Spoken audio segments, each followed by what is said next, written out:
찬송가 200장입니다. 달고 오묘한 그 말씀, 생명의 말씀은 귀한 그 말씀 진실로 생명의 말씀이 나의 길과 믿음 밝히 보여주니 아름답고 귀한 말씀 생명샘이로다.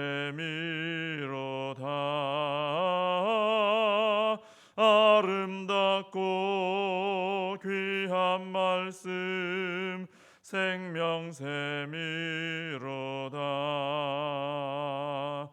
귀한 주님의 말씀은 내 노래 되도다.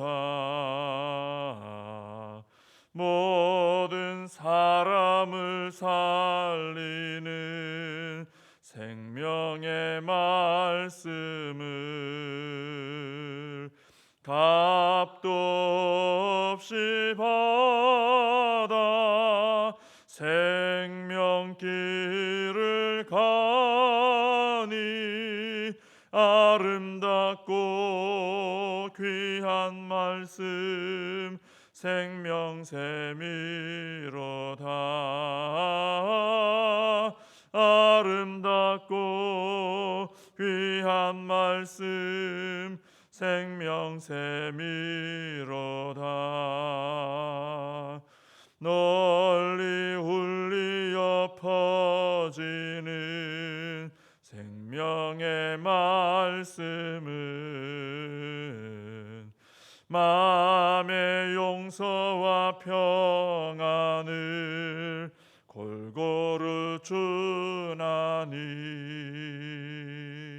다만 예수 말씀 듣고 복을 받네.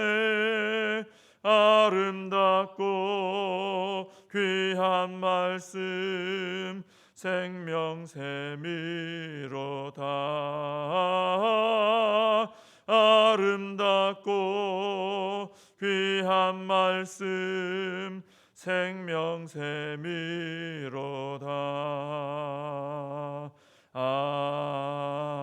아멘. 사도신경으로 신앙 고백하시겠습니다. 전능하사 천지를 만드신 하나님 아버지를 내가 믿사오며 그 외아들 우리 주 예수 그리스도를 믿사오니 이는 성령으로 잉태하사 동정녀 마리아에게 나시고 본디오 빌라도에게 고난을 받으사 십자가에 못 박혀 죽으시고 장사한 지 사흘 만에 죽은 자 가운데서 다시 살아나시며 하늘에 오르사 전능하신 하나님 우편에 앉아 계시다가 저리로서 산 자와 죽은 자를 심판하러 오시리라. 성령을 믿사오며 거룩한 공회와 성도가 서로 교통하는 것과 죄를 사하여 주시는 것과 몸이 다시 사는 것과 영원히 사는 것을 믿사옵나이다. 아멘. 예레미야서 6장입니다. 예레미야서 6장 1절에서 15절까지 말씀을 보겠습니다. 말씀을 제가 봉독해 드리겠습니다. 베냐민 자손들아, 예루살렘 가운데로부터 피난하라. 드고아에서 나팔을 불고 베낫게렘에서 깃발을 들라. 재앙과 큰 파멸이 북방에서 엿보아 오미니라. 아름답고 우아한 시온의 딸을 내가 멸절하리니 목자들이 그 양떼를 몰고 와서 주위에 자기 장막을 치고 각기 그 처소에서 먹이리로다. 너희는 그를 칠 준비를 하라. 일어나라, 우리가 정오에 올라가자. 아하, 아깝다. 날이 기울어 저녁 그늘이 길었구나. 일어나라, 우리가 밤에 올라가서 그 요새들을 헐자 하도다. 만군의 여호와께서 이와 같이 하노라. 너희는 나무를 베어서 예루살렘을 향하여 목책을 만들라. 이는 벌받을 성이라. 그 중에는 오직 포악한 것뿐이니라. 샘이 그 물을 솟구쳐냄 같이 그가 그 악을 드러내니 폭력과 탈취가 거기에서 들리며 질병과 살상이 내 앞에 계속하느니라. 예루살렘아 너는 훈계를 받으라. 그리하지 아니하면 내 마음이 너를 싫어하고 너를 황폐하게 하여 주민이 없는 땅으로 만들리라. 만군의 여호와께서 이와 같이 말씀하시되 포도를 따듯이 그들이 이스라엘의 남은 자를 말갛게 주우리라. 너는 포도 따는 자처럼 내 손을 광주리에 자주자주 놀리라 하시나니 내가 누구에게 말하며 누구에게 경책하여 듣게 할꼬. 보라 그 귀가 할례를 받지 못하였으므로 듣지 못하는도다. 보라 여호와의 말씀을 그들이 자신들에게 욕으로 여기고 이를 즐겨하지 아니하니 그러므로 여호와의 분노가 내게 가득하여 참기 어렵도다. 그것을 거리에 있는 아이들과 모인 청년들에게 부으리니 남편과 아내와 나이 든 사람과 늙은이가 다 잡히리로다. 내가 그 땅 주민에게 내 손을 펼 것인즉 그들의 집과 밭과 아내가 타인의 소유로 이전되리라. 여호와의 말씀이니라. 이는 그들이 가장 작은 자로부터 큰 자까지 다 탐욕을 부리며 선지자로부터 제사장까지 다 거짓을 행함이라. 그들이 내 백성의 상처를 가볍게 여기면서 말하기를 평강하다 평강하다 하나 평강이 없도다. 그들이 가증한 일을 행할 때에 부끄러워하였느냐? 아니라 조금도 부끄러워하지 않을 뿐 아니라 얼굴도 붉어지지 않았느니라. 그러므로 그들이 엎드러지는 자와 함께 엎드러질 것이라. 내가 그들을 벌하리니 그때 그들이 거꾸러지리라. 여호와의 말씀이니라. 아멘. 오늘 6장 1절부터 8절까지는 이제 이스라엘의 이제 진노가 임박했다는 내용과 함께 마지막 순간까지도 또 회개와 또 구원의 기회를 주시는 하나님에 대한 그런 말씀이 나옵니다. 1절은 이제 심판이 매우 임박했다는 것을 알리는 말씀이고요. 2절과 3절은 예루살렘이 아름답고 우아한 시온의 딸인데 이제는 하나님께서 멸절하신다, 이런 말씀입니다. 이스라엘은 하나님께서 가꾸신 포도원입니다. 그런데 이제는 하나님께서 손수 무너뜨릴 계획을 선포하고 계십니다. 참 안타까운 일이죠. 하나님께서 만드셨는데 목적이 있고 의도가 있고 그래서 만들지 않았겠습니까? 근데 하나님께서 이제는 무너뜨릴 수밖에 없어요. 누가 자기가 만든 포도원을 자기가 무너뜨리고 싶겠습니까? 근데 하나님이 무너뜨려야 될 때가 된 겁니다. 왜냐하면은 하나님께서 이 포도원을 만드시면서 기대하신 것은 극상품 포도 열매인데 이스라엘은 그런 열매를 맺지 못했기 때문입니다. 하나님께서 이스라엘을 이렇게 포도원으로 가꾸신 것처럼 오늘 나 자신도 하나님께서 가꾸신 포도원인 것을 우리가 알아야 됩니다. 그래서 우리 하나님께서는 나에게도 똑같은 것을 기대하시죠. 극상품 포도 열매를 기대하십니다. 왜냐하면 하나님께서 좋은 것을 심으셨고 정성을 다해 가꾸셨기 때문에 이 극상품 포도 열매 맺는 것은 너무나 자연스러운 일이기 때문에 하나님께서 기대하시는 거예요. 원래 안 좋은 것 심었는데 좋은 것을 기대하지는 않으십니다. 좋은 것을 심었기 때문에 좋은 게 나올 수밖에 없기 때문에 기대하시는 거죠. 그러니까 우리가 하나님의 기뻐하시는 열매 맺는 것은 억지로 하거나 힘든 일은 아닙니다. 그런데 이게 안 되는 이유가 딱 하나 있죠. 바로 오늘 우리가 이스라엘을 통해 그걸 보게 되는데 하나님을 두려워하지 않고 우상 숭배하고 불순종하고 이렇게 살면은 하나님은 분명히 좋은 걸 심었는데 맺어지는 열매는 들포도 열매가 나올 수밖에 없다는 것입니다. 딱 이 한 가지 이유 때문에 그렇습니다. 그래서 우리는 지금 한 번씩 그런 생각하죠. 내가 지금 잘 신앙생활 잘하고 있나, 잘 믿고 있나. 근데 그걸 점검할 수 있는 방법이 하나 있죠. 바로 나에게서 이제 맺어지는 열매들을 보면 내가 지금 어떤 상태인가, 내가 지금 잘 믿고 있는가 알 수 있습니다. 내 입술의 열매를 살펴보고 또 내 머릿속의 생각이나 혹은 마음에 품는 마음들 이런 것들이 어떤 게 품어지는가, 또 내가 사람들과의 어떤 관계나 또 삶 속에서 행하는 그런 모습들 살펴볼 필요가 있고요. 또 나의 성품의 열매, 내가 얼마나 주님 믿으면서 주님을 닮아가는 성품의 열매가 있는가, 이런 것들을 살펴보면은 정확하죠. 다른 것보다 정확하게 내 열매를 보면 내가 어떻게 살아왔는가, 무엇을 심었는가 분명히 알 수 있습니다.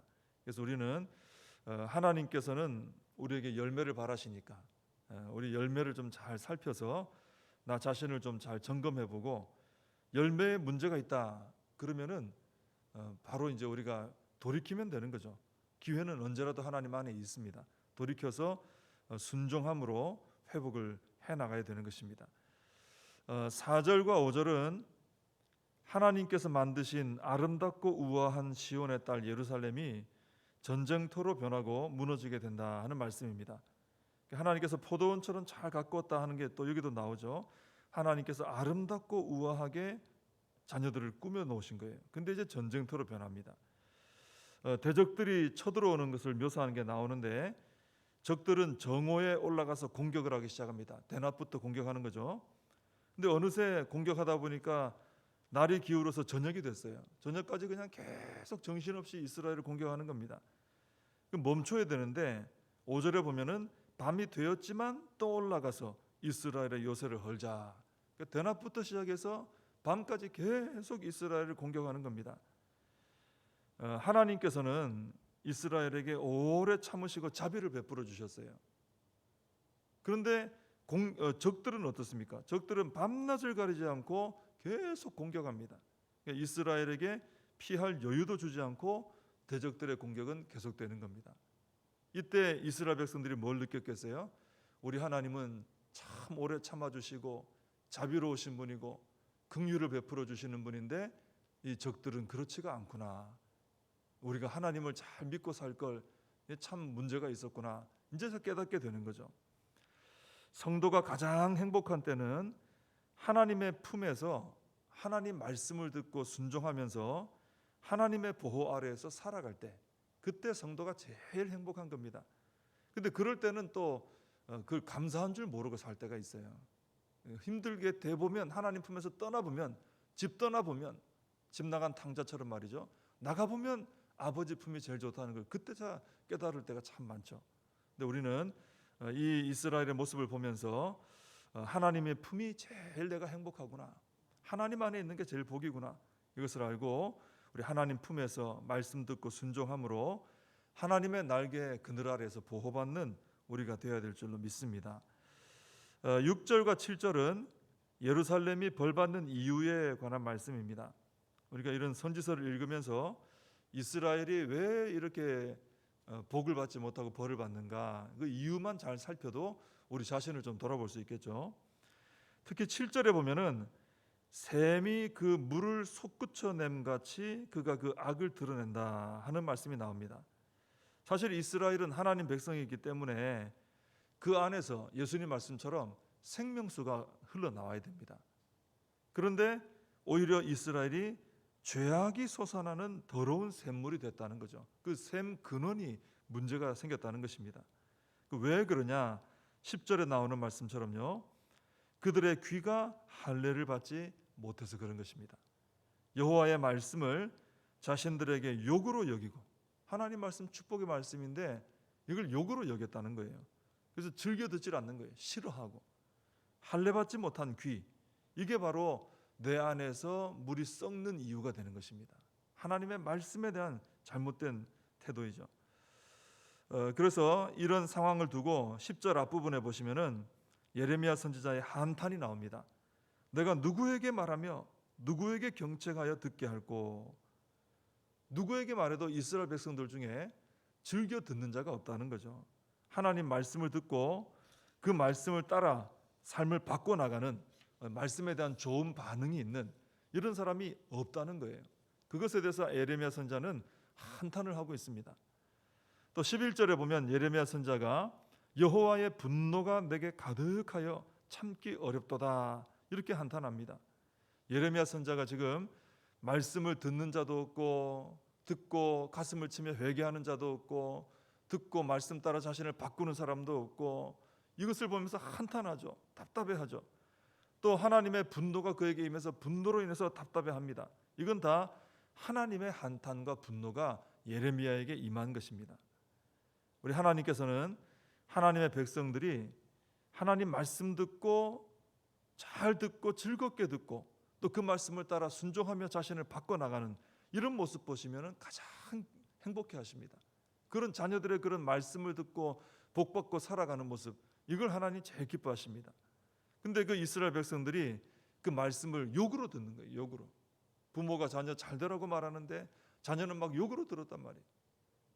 그리고 그 말씀을 따라 자신을 바꿔야 되는데 듣기는 어떨 때는 들어요. 또 듣긴 듣는데 말씀을 따라 자기를 바꾸지도 않는 거예요. 네 해놓고는 전혀 자기 고집대로 살아가는 거죠.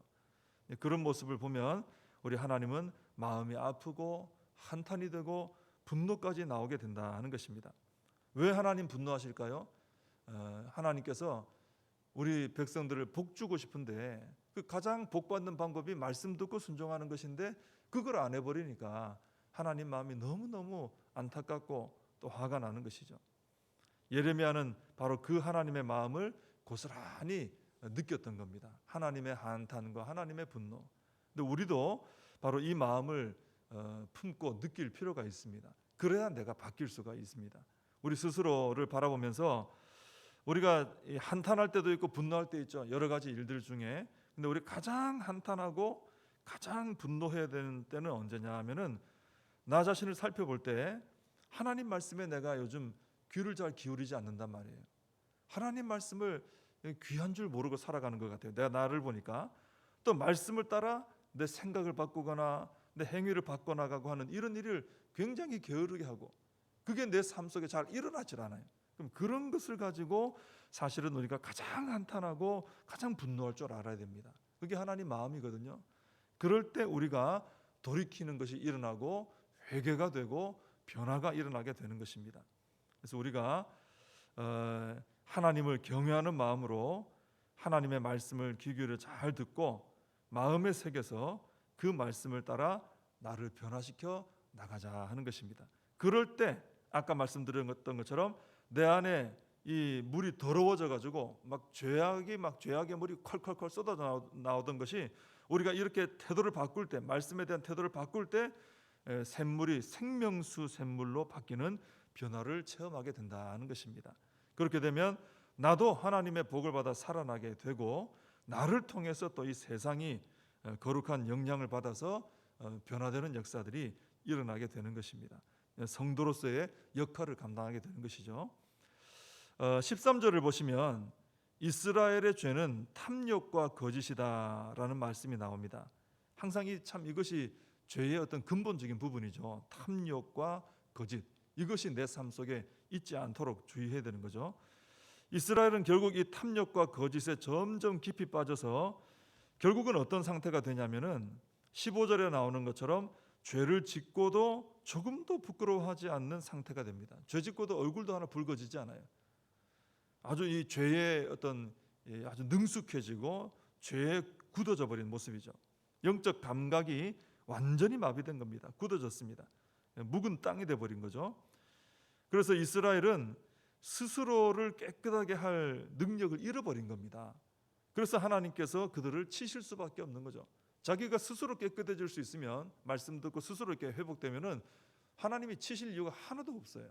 근데 그 능력이 사라지니까 이걸 이제 자정 능력이라고 할 수 있겠죠. 그래서 성도는 교회도 그렇고 성도는 자정 능력을 가지고 있어야 되는 것입니다. 스스로 깨끗해지는 힘이죠. 물론 내 힘으로 한다는 얘기는 아닙니다. 하나님 말씀을 듣고 순종하여 그 말씀대로 살아감으로 나를 변화시킴으로 다시 회복되는 이게 우리 안에서 돌아가야 돼요. 이게 돌아가야 내가 하나님 백성으로서 바로 설 수 있는 것이죠. 근데 이게 안 되면은 굳어져 버리고 그런 스스로 깨끗하게 될 수 있는 능력을 잃어버리고 이러면은 하나님께서 직접 깨뜨릴 수밖에 없어요. 새롭게 할 수밖에 없습니다. 그래서 우리는 늘 하나님 말씀을 가까이 대하고 내 안에 말씀이 들어오고 성령께서 내 안에 역사하셔서 그 말씀과 성령이 결국은 자정 능력입니다. 그걸 통해서 내가 늘 새롭게 변화되어 나가는 우리가 되어야 할 줄로 믿습니다. 기도하겠습니다. 하나님 아버지, 우리 안에 하나님의 말씀이 들어와서 역사하고 성령님께서 우리 안에 역사하시는 것이 얼마나 큰 복인지 다시 한번 깨닫게 됩니다. 하나님, 저희들의 귀는 할례 받은 귀가 되어서 하나님 말씀을 귀 기울여 잘 듣고 그 말씀을 마음에 새겨서 그 말씀을 따라 나 자신을 변화시켜 나가는 은혜의 삶을 살아갈 수 있도록 축복하여 주시옵소서. 하나님의 품에 안겨서 하나님 말씀 듣고 순종하며 살아가는 것이 저희들에게 복이 됨을 다시 한번 깨닫습니다. 이러한 삶을 통해서 내 안에 생명수 샘물이 콸콸콸 쏟아져 나와서 나도 복을 받고 내 주변의 많은 사람들과 이 세상을 복되게 하는 삶을 살아가게 하여 주시옵소서. 예수님의 이름으로 기도하옵나이다. 아멘. 주님과 주신 기도로 예배를 마칩니다. 하늘에 계신 우리 아버지여, 이름이 거룩히 여김을 받으시오며 나라의 임하옵시며 뜻이 하늘에서 이룬 것 같이 땅에서도 이루어지이다. 오늘날 우리에게 일용할 양식을 주옵시고 우리가 우리에게 죄진 자를 사하여 준 것 같이 우리 죄를 사하여 주옵시고 우리를 시험에 들게 하지 마옵시고 다만 악에서 구하옵소서. 대개 나라와 권세와 영광이 아버지께 영원히 있사옵나이다. 아멘. 말씀 붙들고 함께 기도하시고 나라와 민족을 위해서 또 코로나 사태가 속히 완전히 해결되어질 수 있도록 기도하시고 나라 우리 교회와 다음 세대 우리 사명 붙들고 함께 기도하시겠습니다.